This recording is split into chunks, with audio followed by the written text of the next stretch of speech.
Hello बच्चों, welcome to my new video. आज आप लोगों को पाठ 6 ऊतक के बारे में बहुविकल्पीय प्रश्न जो परीक्षा उपयोगी महत्वपूर्ण प्रश्न हैं उनको आज हल कराया जाएगा। तो 30 प्रश्न हैं।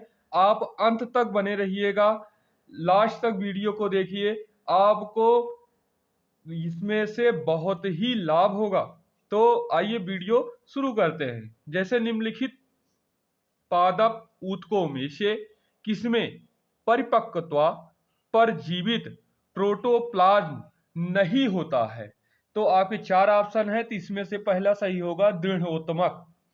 इस पे टिक लगा लीजिएगा। दूसरा प्रश्न है कि संयोजी ऊतक के श्वेत तंतु इसके बने होते हैं, तो इसमें आप लगा लीजिएगा कोलेजन।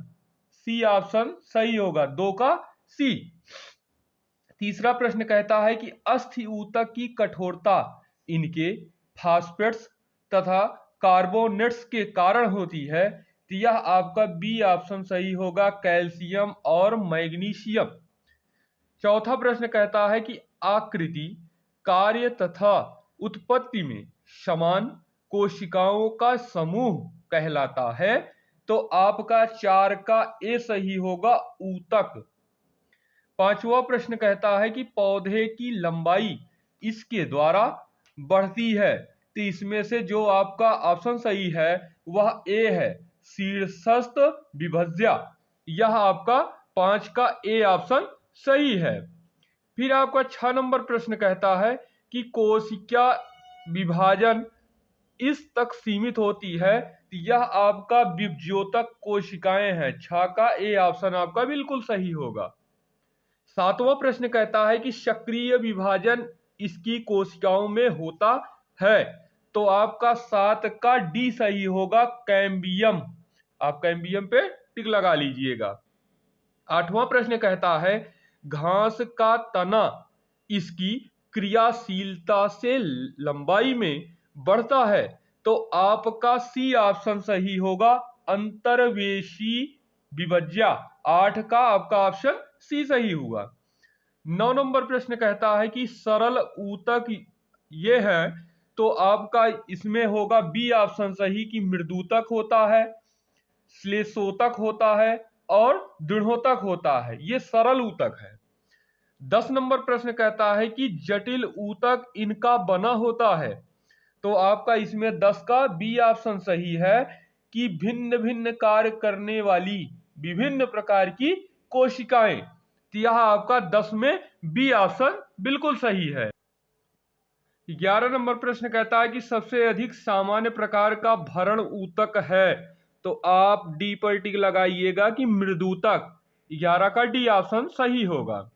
12 नंबर प्रश्न कहता है कि दृढ़ोत्तमक से श्लेषोत्तमक इसमें भिन्न होता है, तो आपका जो 12 का ऑप्शन सही होगा वह ए है। इस पे आप टिक लगा लीजिएगा कि परिपक्वता पर कोशिका द्रव्य धारण किए रखना।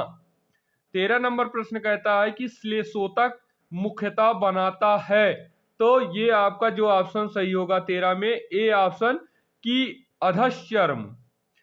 14 नंबर प्रश्न कहता है कि किसकी जीवित कोशिका तनन तथा यांत्रिक सामर्थ्य प्रदान करती है, तो आपका 14 का ए नंबर सही होगा, श्लेषोत्तमक। इस पे टिक लगा लीजिएगा। 15 नंबर प्रश्न कहता है कि काष्ठीय दीर्घित निर्जीव कोशिकाएं हैं, तो आप 15 में सी लगाइएगा, दृढ़ोत्तमक पर। 16 नंबर प्रश्न कहता है कि निम्नलिखित ऊतकों में से प्रायः कौन निर्जीव कोशिकाओं का बना होता है, तो आपका 16 का सी ऑप्शन बिल्कुल सही है, जाइलम। पौधों में फ्लोएम यह कार्य संपन्न करता है, तो ये आपका 17 का ए होगा कि आहार का चालन।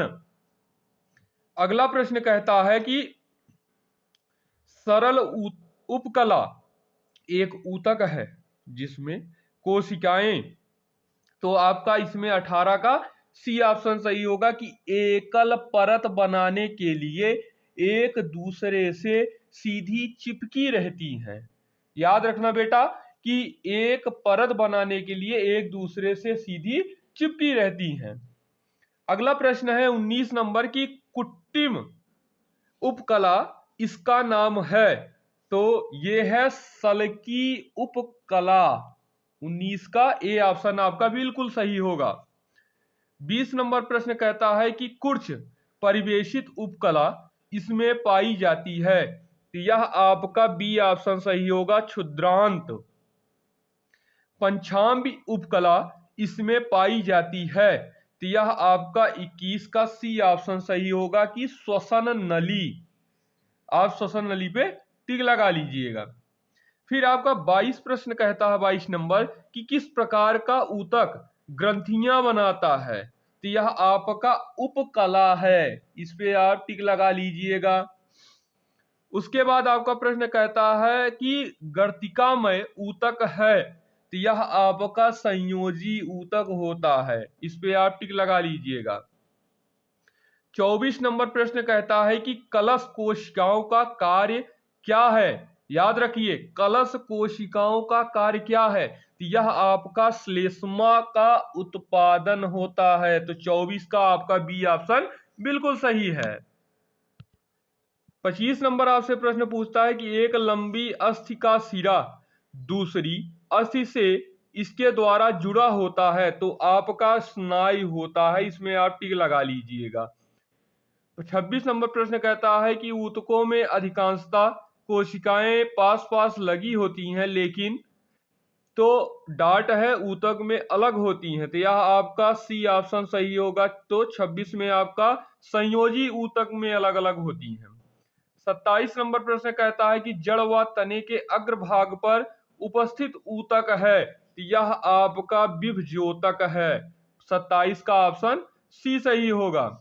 28 नंबर प्रश्न कहता है छिद्र पाए जाते हैं, तो यह आपका बी ऑप्शन सही होगा, पत्ती की सतह पर।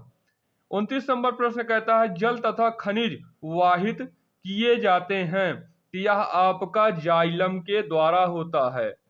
30 नंबर प्रश्न और आज का अंतिम प्रश्न, फ्लोएम द्वारा संवहित किया जाता है तो बना हुआ खाद्य पदार्थ, इस पे आप टिक लगा लीजिएगा, यह आपका बिल्कुल सही होगा।